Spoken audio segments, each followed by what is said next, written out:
Hello दोस्तों, नमस्कार। स्वागत है आप सभी का आपके अपने यूट्यूब चैनल पर। दोस्तों, आज हम पढ़ने वाले लुसेंट सामान्य विज्ञान के बायोलॉजी के मोस्ट इंपोर्टेंट एमसीक्यू क्वेश्चंस, जिसमें अपन ने जो हैं 200 और 12 नंबर तक जो क्वेश्चन है वो अपन ने पहले वाले वीडियो में पढ़ लिए हैं। आज अपन शुरुआत करेंगे 213 नंबर से। और आपको पता है साइंस अब कितनी इंपॉर्टेंट हो गई है, यानी आपको पता है अग्निवीर की जो भी वैकेंसी आती है उसके अंदर आपको पता है साइंस जो है अब तो 40-40 नंबर की साइंस, 60-60 नंबर की साइंस पूछी जाती है। ठीक है, तो आपको पता है मैं जीडी के लिए एक बैच स्टार्ट करने वाले हैं हम। उसके अंदर साइंस आती है जीडी में 40 नंबर की, सिर्फ और सिर्फ जनरल साइंस 10th क्लास तक की। और उसमें अपन जो भी हैं बहुत ही इंपॉर्टेंट खास एमसीक्यू क्वेश्चन जो हैं वो अपन करेंगे। आपको अगर आप इस हमारे सभी वीडियो को देखते हैं तो आपको साइंस से मतलब डरना जो है वो ख़त्म कर सकते हो। आप अपना साइंस का डर जो है बिल्कुल ख़त्म कर सकते हो। जैसे भाई कोई बच्चा सोचता है कि भाई अगर जो साइंस बैकग्राउंड से उनके तो साइंस अच्छी होगी, ऐसा कुछ नहीं है। आपको पता है अग्निवीर में जो है 10th तक की साइंस आएंगी या तो 12th तक की साइंस आएगी। ठीक है, तो उसमें आप आसानी से कवर कर सकते हो, आपको थोड़ी मेहनत करने की ज़रूरत है। ठीक है, तो चलो शुरुआत करते हैं आज की वीडियो की। आज अपन क्वेश्चन की शुरुआत करेंगे 213 नंबर से। आज का आपका जो पहला क्वेश्चन है वो है, भारत में पारिस्थितिकी असंतुलन का निम्नलिखित में से कौन सा एक प्रमुख कारण है। भारत में जो है मतलब पारिस्थितिकी तंत्र किसे बोलते हैं, जीवों और वातावरण के बीच का जो अध्ययन है ना, जिस शाखा के अंदर किया जाता है उसको बोलते हैं पारिस्थितिकी तंत्र। तो इसका मतलब बिगाड़ने का प्रमुख कारण क्या है असंतुलन का, तो वनोन्मूलन, यानी वनों को काटना ही एक मुख्य कारण है, जिसके कारण जीवों और जो वातावरण है उनके बीच का संतुलन जो है वो बिगड़ रहा है। ठीक है, अगला क्वेश्चन क्या है, देखो अगला क्वेश्चन है आपका, अगला क्वेश्चन है, ऐसा वृक्ष जो ग्रीन गोल्ड के नाम से लोकप्रिय है लेकिन जो पारिस्थितिकी की दृष्टि से अनर्थकारी है कौन सा है। आपको चारों में से ऐसा कौन सा वृक्ष है जिसका नाम ग्रीन गोल्ड है लेकिन वो जो पारिस्थितिकी तंत्र है वातावरण के लिए जो है वो बहुत ही हानिकारक है। तो उसका ऑप्शन नंबर ए बिल्कुल राइट हो जाएगा, जो यूकेलिप्टिस है। यूकेलिप्टिस नाम का एक वृक्ष है जो वातावरण के लिए बहुत ही हानिकारक है, और ये सबसे लंबा वृक्ष है, सबसे लंबा जो वृक्ष है ये है। बाकी ये सबसे लंबा ऐसे अगर गूगल पर जीवित सर्च करोगे तो अलग आएगा, अगर आप सबसे लंबा सर्च करोगे तो ये ही आएगा। जीवित वृक्ष तो अलग है, उसका नाम मुझे अभी याद नहीं आ रहा है, उसका नाम कुछ ऐसा है। तो मैंने पीछे करवाया है लेकिन अब याद नहीं आ रहा क्या नाम था, पे है, अब नाम याद नहीं, मैं नाम भूल गया उसका। परी नहीं क्या उसका जो भी नाम है दोस्तों, अब आप पीछे वाले वीडियो देख लेना, अभी मुझे याद नहीं आ रहा ये, लेकिन दिमाग में है लेकिन पता नहीं चल रहा है कौन सा है। चलो अगला क्वेश्चन है आपका, निम्नलिखित में से कौन सा है, निम्नलिखित वृक्षों में कौन पारिस्थितिकी मित्र नहीं है। इन चारों में से कौन है जो पारिस्थितिक तंत्र के लिए हानिकारक, तो अभी आपको बताएं यूकेलिप्टिस का जो पेड़ है वो बहुत ही हानिकारक होता है वातावरण के लिए। निम्नलिखित में से किस विकल्प का अर्थ प्राकृतिक या कृत्रिम रूप से जंगलों का पुनः स्थापना करना है, तो हो जाएगा रिफॉरेस्टेशन जो है उसका अर्थ होता है जंगल या कृत्रिम तरीके से वनों और जंगलों का पुनः स्थापना करना है ना, पुनः उनका विकास करना। सौर ऊर्जा का अधिकतम स्थिरीकरण किसके द्वारा होता है, तो आपको पता है हरे पादपों द्वारा जो है सौर ऊर्जा का जो सूर्य से आने वाली जो ऊर्जा है ना उसका स्थिरीकरण कौन करते हैं, तो जो पादप होते हैं, पेड़ पौधे होते हैं, वो उनका क्या करते हैं, स्थिरीकरण करते हैं। इसका ऑप्शन नंबर सी बिल्कुल राइट हो जाएगा। ठीक है, ऑप्शन नंबर सी बिल्कुल राइट हो जाएगा। अगला क्वेश्चन क्या है, अधिकतम ऑक्सीजन किससे उपलब्ध होती है। आपको पता है अधिकतम ऑक्सीजन किससे मिलती है, तो पादप पलों की जो पुंज है उसी तो अधिकतम ऑक्सीजन मिलेगी। ठीक है, सबसे ज़्यादा ऑक्सीजन आपको पता है किससे मिलती है, पादप पलों की पुंज से प्राप्त होती है सबसे ज़्यादा ऑक्सीजन आपको पता है हमारी जो है कितनी हमारे लिए आवश्यक महत्वपूर्ण गैस है ऑक्सीजन। वातावरण में ऑक्सीजन की मात्रा अपेक्षाकृत नियत रहती है क्योंकि ये किसके द्वारा छोड़ी जाती है। अब आपको बताना सीधी भाषा में ऑक्सीजन किसके द्वारा छोड़ी जाती है, तो पौधों के द्वारा जो है ऑक्सीजन छोड़ी जाती है। ठीक है दोस्तों, अगला क्वेश्चन है अगला क्वेश्चन क्या है, निम्न में से कौन सा किसी पारिस्थितिक तंत्र में एक दिशीय प्रवाह को दर्शाता है। इन चारों में से कौन सा ऐसा है जो एक दिशीय प्रवाह को दर्शाता है, यानी एक दिशा में ही प्रवाह होगा, तो कौन सा प्रकाश का एक दिशा में प्रवाह की गारंटी है क्या, नहीं है। ऊर्जा, आपको पता है पारिस्थितिक तंत्र के अंदर जो ऊर्जा होती है उसका प्रवाह हमेशा क्या होता है, एक दिशीय होता है। जैसे आप घास होती हैं, घास को खाते हैं बकरी को खाते हैं अपन। ठीक है, ऐसे प्रकार जो ऊर्जा का प्रवाह है एक तरफ होता है, और इसमें आपको पता है एक जीव से दूसरे जीव जब प्राथमिक उपभोक्ता से जो द्वितीय उपभोक्ता में जाएगी ऊर्जा, तो पहले की कितनी ऊर्जा बचेगी, उसमें 10% बचेगी। ठीक है, अगला क्वेश्चन ये अपन आगे पढ़ेंगे, बाकी मैं आपको आगे बताता जाऊंगा। 2 सेकंड क्या हो रहा है, निम्नलिखित में से कौन सा कथन सही है? जैव मंडलीय पारिस्थितिक तंत्र में ऊर्जा का प्रवाह एक दिशीय होता है, सही बात है बोल रहा है भाई।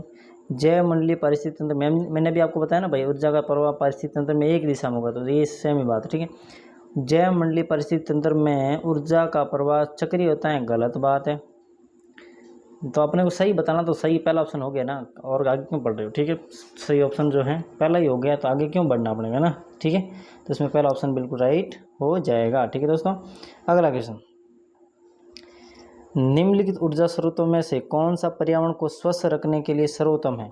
पर्यावरण को स्वस्थ रखने के लिए सबसे ज़्यादा कौन सर्वोत्तम है?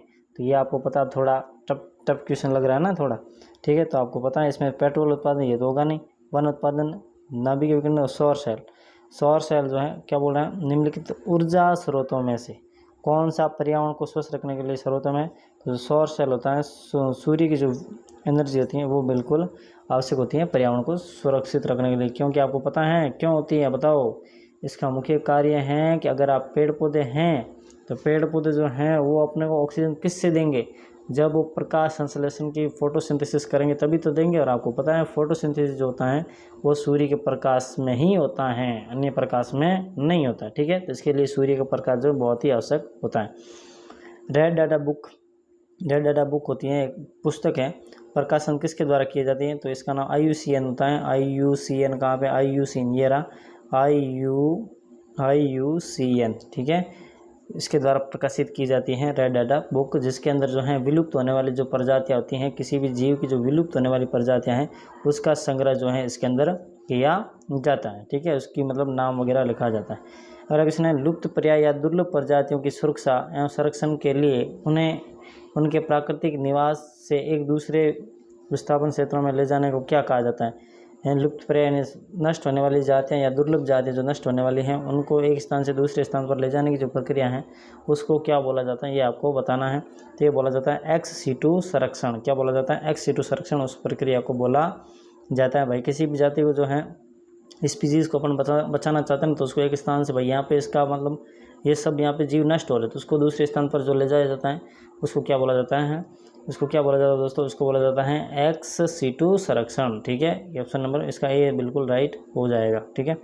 अगला क्वेश्चन, निम्नलिखित में से क्या भारत में बाघों की आबादी के लिए खतरा नहीं है? इन चारों में से बताना, आबादी जो बाघों की आबादी है उसके लिए खतरा कौन सा नहीं है? प्राकृतिक वास का विखंडन, ये तो है भाई, अगर प्राकृतिक जगहों का आप नष्ट करोगे तो बाघ अपने आप खतरे में आ जाएंगे। मवेशियों की सराई, ये भी, क्योंकि मवेशी क्या करते हैं, जहाँ पे घास वगैरह होती है उसको सरा देते, जंगल को नष्ट करने का काम करते हैं। वन्य जीव गलियारों का संयोजन, ये बिल्कुल जो है सही बात है, खतरा नहीं है इससे कोई, इसको जो बाघों की संख्या आबादी है उसके ऊपर इसका कोई प्रभाव नहीं पड़ने वाला, ठीक है। अगला क्वेश्चन क्या देखो, जैव मंडल आरक्षित क्षेत्रों का सबसे सही विवरण कौन सा है? जैव मंडल जो आरक्षित क्षेत्र हैं उसका सही विवरण कौन सा है? तो होता है सतत विकास के अध्ययन स्थल। सतत विकास के अध्ययन स्थल जो हैं वो इसका सही विवरण हो जाएगा, ठीक है दोस्तों। अगला क्वेश्चन क्या देखो, अगला क्वेश्चन है बायोलॉजिकल हॉटस्पॉट। देखो 2 सेकंड, बायोलॉजिकल हॉटस्पॉट की मुख्य विशेषता निम्नलिखित में से है। बायोलॉजिकल हॉटस्पॉट की मुख्य विशेषता क्या होती है आपको बताना ही है। तो बायोलॉजी की जो हॉटस्पॉट होता है उसका मतलब होता है कि कुछ प्रजातियों की फिलहाल विलुप्तता की स्थिति है, यानी कि इसमें ऑप्शन नंबर बिल्कुल सी बिल्कुल राइट हो जाएगा। यानी कुछ ऐसी प्रजातियां हैं जो अभी जो हैं अभी वो नष्ट होने वाली हैं, ठीक है। जैसे भाई जैसे बाघ है तो बाघ भाई अब थोड़े ही बचे हैं, तो आपको पता है विलुप्त होने वाली जाति का नहीं, उसको रेड डाटा बुक के अंदर इंक्लूड किया गया और उसके ज़्यादा से ज़्यादा जो संरक्षण है उसको बचाने का प्रयास किया जा रहा है, ठीक है। जैसे डायनासोर जो हैं वो बिल्कुल लुप्त हो गए हैं, और ये घड़ियाल वगैरह ये भी लुप्त हो गए हैं, ठीक है। तो बहुत सी ऐसी प्रजातियां जो विलुप्त होती जा रही है, ठीक है। अगला क्वेश्चन क्या देखो, प्रजातियां संकटग्रस्त प्रजातियों के IUCN द्वारा किए गए वर्गीकरण शामिल नहीं है। इसमें बताओ आपको जो IUCN की बुक के अंदर रखा जाता है किसको इंक्लूड किया जाता है? यानी हानिकारक जातियों को नहीं, विलुप्त जातियों को नहीं। विलुप्त जातियों को मतलब रेड डाटा बुक में लेके क्या करोगे? असुरक्षित जातियों को क्या करोगे? हानिकारक को तो नहीं। तो इस ऑप्शन में ए बिल्कुल राइट हो जाएगा। जो लुप्त होने वाली जातियाँ हैं उनको किस में रखा जाता है? IUCN के अंदर रखा जाता है या रेड डाटा बुक के अंदर रखा जाता है, ठीक है ना दोस्तों। अगला क्वेश्चन, इकोटोन का अर्थ होता है। इकोटोन का अर्थ क्या होता है? मुख्यतः इकोटोन का अर्थ होता है, यानी इसमें ऑप्शन नंबर ए बिल्कुल राइट हो जाएगा। वो हैं जो 2 बायोमास मिलते हैं, जहाँ पर 2 आपको बायोमास मिलते हैं वो होता है इकोटोन होता है, ठीक है, जैसे जीव और वातावरण, ठीक है। अगला क्वेश्चन, विश्व पर्यावरण दिवस 5 जून को मनाया जाता है, सभी को पता है विश्व पर्यावरण दिवस कब मनाया जाता है? 5 जून को मनाया जाता है। बहुत ही अच्छा और शानदार क्वेश्चन है, ठीक है। अगला क्वेश्चन, प्रथम विश्व पर्यावरण दिवस किस वर्ष मनाया गया? ये भी बताना आपको, ठीक है। जो प्रथम पर्यावरण विश्व दिवस है वो कब मनाया गया था? 1973 को मनाया गया था, यानी 1973 को जो है प्रथम बार विश्व पर्यावरण दिवस जो है मनाया जाता है। प्रत्येक वर्ष 5 जून को विश्व पर्यावरण दिवस मनाया जाता है, ठीक है। अगला क्वेश्चन क्या है? अगला क्वेश्चन है संयुक्त राष्ट्र पर्यावरण कार्यक्रम यानी यूएनईपी का मुख्यालय कहाँ है? यूएनईपी का मुख्यालय कहाँ है? तो आप सभी को पता होगा, तो नैरोबी के अंदर जो है यूएनईपी है। नैरोबी कहाँ है? केन्या के अंदर है नैरोबी, वहाँ पे जो है इसका मुख्यालय है यूएनईपी। संयुक्त राष्ट्र पर्यावरण कार्यक्रम का जो मुख्यालय है वो कहाँ है? यूएनईपी में है, ठीक है। अगला क्वेश्चन, अगला और ये आज का लास्ट क्वेश्चन होगा दोस्तों, ठीक है, क्योंकि शायद कितने मिनट हो गए हैं? 11 मिनट हो गए हैं दोस्तों, ठीक है। ये आज का लास्ट क्वेश्चन है, राष्ट्रीय पर्यावरणीय इंजीनियरिंग अनुसंधान संस्थान कहाँ पर? राष्ट्रीय पर्यावरणीय इंजीनियरिंग अनुसंधान संस्थान कहाँ पर है स्थित हैं? तो ये है आपके नागपुर में स्थित है, ठीक है। और ये एसएससी के अंदर एग्जाम, ये मतलब यहाँ पे एसएससी 2011 लिखा, इसका मतलब ये नहीं कि सिर्फ एसएससी 2011 में पूछा गया, ये क्वेश्चन उसके बाद और भी पूछे गए, लेकिन लूसेंट के अंदर जो है 11, 12, 17 मतलब इसमें इंक्लूड नहीं किया गया, ठीक है दोस्तों। तो दोस्तों ये थे आज के कुछ महत्वपूर्ण और इम्पोर्टेंट क्वेश्चंस। मिलते हैं नेक्स्ट वीडियो में। अगर आपको हमारा प्रयास अच्छा लगता हो तो चैनल को सब्सक्राइब करें और बेल आइकन को प्रेस कर लें। और आपके लिए अग्निवीर का स्पेशल जो बैच हैं वो अपन जारी करने वाले हैं, उसमें सिर्फ और सिर्फ आपको साइंस के क्वेश्चंस पढ़ाए जाएंगे। अगर आप बोलोगे तो साइंस में फिजिक्स, केमिस्ट्री, बायोलॉजी आपको तीनों जो है कि सीक्वेंस में और पढ़ाया जाएगा, ठीक है दोस्तों। तो मिलते हैं नेक्स्ट वीडियो में, जब तक के लिए जय भारत, जय हिंद।